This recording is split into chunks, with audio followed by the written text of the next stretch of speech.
Been a while since I've been in this lighting. Who's good potato? Spindlake here with, actually, an additions video. It's been a long time. If you're unfamiliar with this series, I have a small playlist here.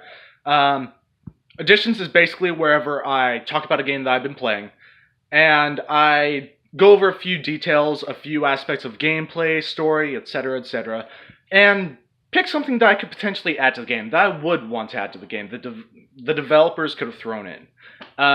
Now, I try to keep my input relatively grounded, whereas you guys can go crazy in the comments, add whatever you want. If you want a secret level 9,800 million bajillion whatever the fuck boss in the game that you can one-shot, they'll instantly level up all your characters, go for it. Put that in the comments down below. But the topic is going to be Akiba's Beat, which is basically the sequel to Akiba's Trip, which is a game that is very near and dear to my heart. It's very simplistic. It's also one of the first Let's Plays that I actually completed on the channel.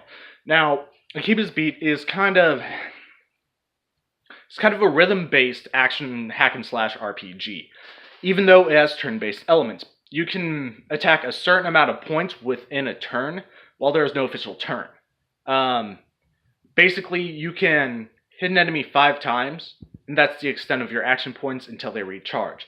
There's also a musical aspect. You can have different songs playing in the background that could influence how much damage you do or what kind of buffs you get after filling up a gauge.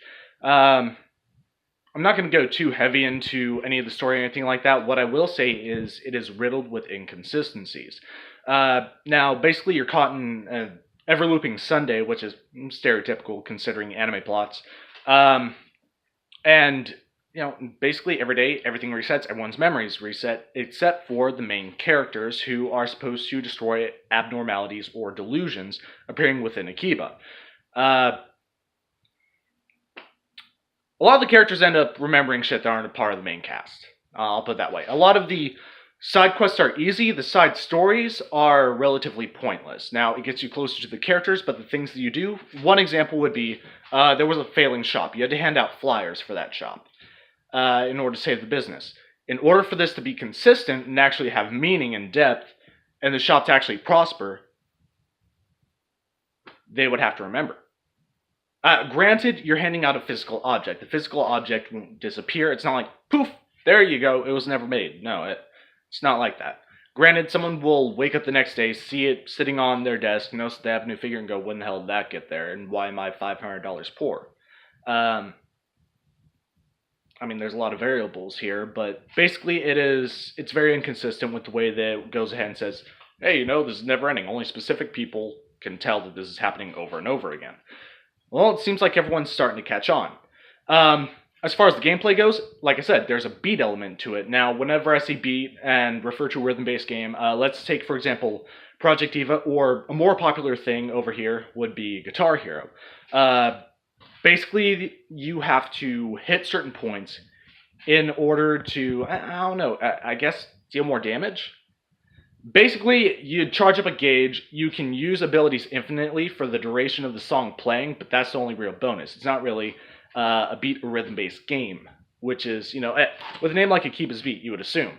It's an interesting mechanic, but they could have done something closer to Artonelico Quoga, which was you actually did have to time your attacks with the beat of whatever song was going in order to deal more damage. It was a very fun, very in-depth mechanic. Now, the map is the same as Akiba's Trip. They buffed it up a little bit, and they segmented it differently than they did. Typically, Main Street would be 4 sections, and then you'd have the side streets, which is a whole section. You'd have Junk Street, which is a whole section, Electric Town Station, UD+, whatever. They actually split it a bit more frequently. I want to say that, just off of memory, the Main Street has relatively 6 sections. Basically, in order to get from the southeast point of Main Street to the northwest, you would have to go through 6 split-second loading screens. That's a lot of cutting. In order to navigate Junk Street, well, not Junk Street. Junk Street is pretty much a singular thing. In order to navigate Junk Street to the side streets, you'd have maybe 2 or 3 cuts, whereas in Akiba's Trip, they at least had a fast travel. Wherever you were, you would just be there. Now, I compare it to that, but on its own as a standalone game, it's fun.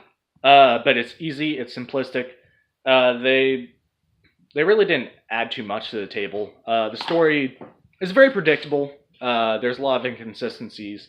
The gameplay is smooth. Of course, there you get passives that you can add. You get tons of equipment, but there's a lot of useless items in the game. And when I say useless items, I mean things that are literally thrown in there for you to buy that really don't give you any sort of boost.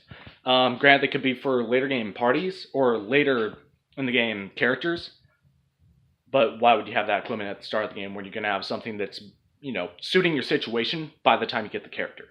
I guess it's time for me to kind of focus all this into a central thought. Oh yeah, another thing that just popped into my head, that's an odd little effect of the light. Anytime you run by a shop or a save point, whatever assistant character you have set, maybe a maid, maybe a pinkun, or, whoever, is going to comment on it. Anytime you run by it, you can run past the same shop 3 times in a row, and each time they're going to say, hey, are you going to stock up on items? Are you going to stock up on items? Are you going to stock up on items? It's just going to go over and over and over.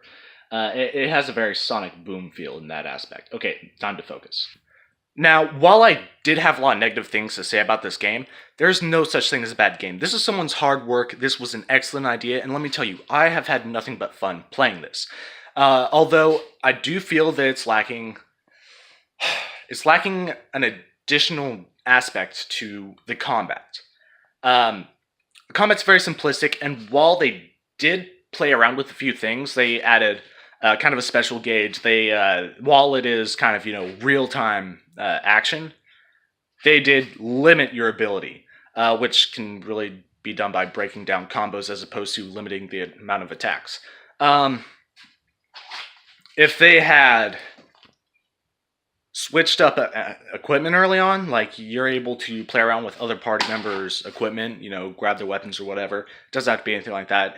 It's not a central idea that really goes with this game, because the weapons kind of materialize whenever you enter a specific zone. It's sort of like, hey, your personality created this. I would say, as far as the combat goes, maybe no, because the counter allows you to do higher combos over time, but if the enemies break that up.